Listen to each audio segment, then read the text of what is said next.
Welcome back to Scolimas Day 3.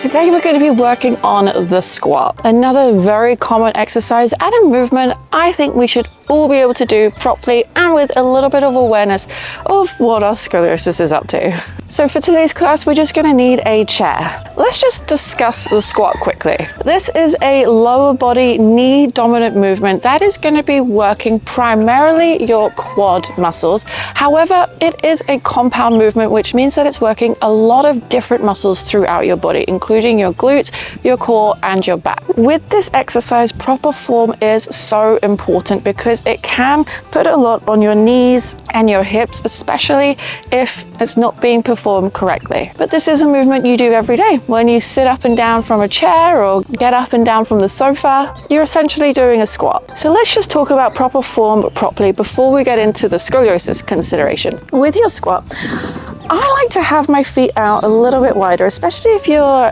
a female. Having your feet wider and maybe a little bit of external rotation, that means the toes coming out a little bit rather than having them directly underneath your hips and your feet forward. That might be better for the men, but us girls with wider hips, it's nice to have a little bit of a wider stance and maybe a little bit of external rotation, but as long as the feet are both doing the same thing and you don't have one that's going way off to the side. Grounding the feet is really important. So what we don't want to happen with our squat is the arches to collapse, because when the arches collapse, the ankles collapse and the knees collapse, and then we end up doing this with our squat, which is a big no. We want to ground through the feet, thinking about the ball of your big toe, the ball of your little toe, and your heel pushing down through that space and keeping that grounded. Then as we squat, it's like we're sitting back into a chair, and that's why we have a chair, and the knees are going to track over the toes, and you're going to send your hips backwards as you hinge at your hips slightly. What we see with scoliosis is that our hips might want to shift off to the side. So that's one thing we really want to be aware of, keeping the weight equal in our feet and trying to keep ourselves as centered as possible, but also understanding that it's not going to be perfect.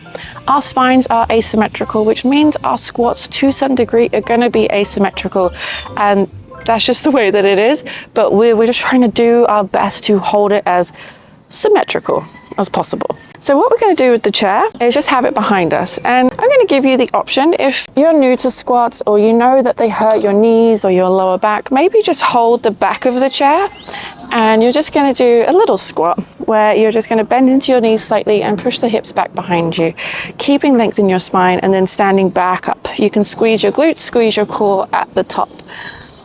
If you want to try, this is kind of like a box squat that you'd see in the gym. If you want to try with the chair, we're going to come into position with the feet as in that position that feels comfortable for you, grounding through your feet. We can bring the arms out in front, and we're going to send the hips back and just tap the chair and then stand back up. Tapping the chair and then standing back up. Ideally, your chair isn't as low down as mine, and you could put some pillows or something on top of it to make it a little bit higher so you don't have to come as low down. But keep thinking about sending your hips back and keeping long through your spine. So what we don't want to see is this kind of rounding into the back as we tap the hips down.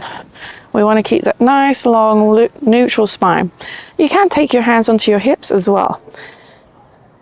We're going to do 6 squats.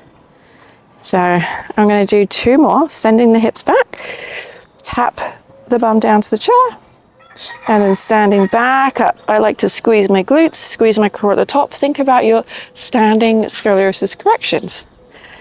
Coming down, tap, and then back up. I'm going to do it one more time, coming down, tap, and then back up. Whew. And then take a moment at the top. What do you notice of your squats? What are your knees doing? What are the arches of your feet doing? What is your back doing? If it's causing lower back pain, I would definitely recommend doing the squat holding the back of the chair first.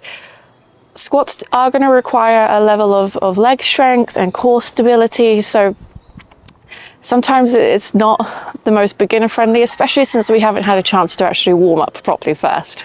Let's combine that with some elongation. So I'm going to do a forward fold using the back of this chair.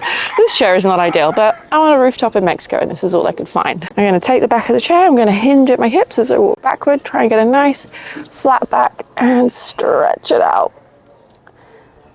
Thinking about trying to keep that natural lordosis of the lumbar spine so we don't round into the lower back, and then trying to make a tabletop position, reaching through your arms and sending the hips back, squeezing your belly button back towards your spine, getting one more deep breath, and then we're going to slowly walk ourselves forward and stand back up, getting ready to go again with those squats. And I want you to really think about your scoliosis this time, and it helps that maybe having a mirror or filming yourself even with your squats to see if you are shifting off to the side.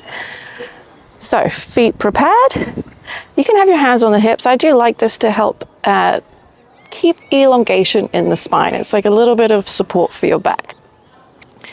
Then we're going to hinge at the hips. So that means we use the hip joint here to send the hips back behind us.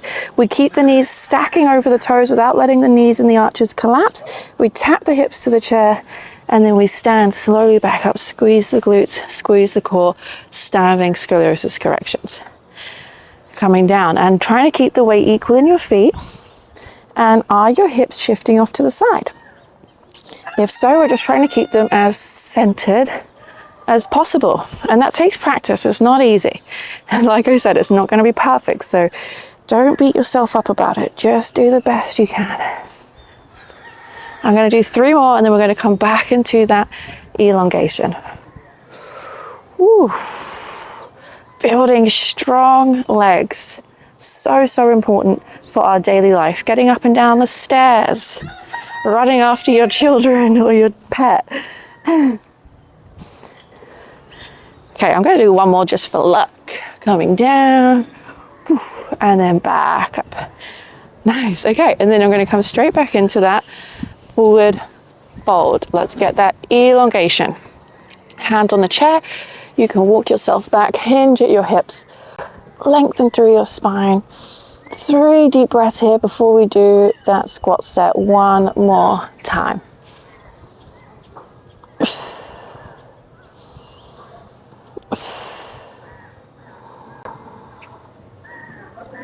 And then slowly bringing yourself back up. Okay, getting ready every time. How can you make it a little bit better? Something to practice. You know, your squats, you don't have to be doing weight. You can perfect it with body weight first. Your body weight is difficult enough, especially when it comes to scoliosis. I'm just going to show you on this last round, for those where this feels okay, you don't have any lower back pain or anything like that, we're going to do the scoliosis squat. So you're going to take your hands to the top of your head. Ooh, I got my little hats in the way. And you're going to push your head up into your hands. And we're going to do the squat like this the whole time. So you're constantly pushing your head up into your hands. And then we're going to come back, tap to the chair, and then stand back up, standing scoliosis corrections at the top. And if this creates any pain at all, take your hands back to your hips. And if that still creates pain, take a moment, stretch it out, and come back to it later. We don't need to aggravate our bodies. Always listening to our bodies. I'm going to do 3 more. Good. Squeeze those muscles along your spine. Squeeze at the top.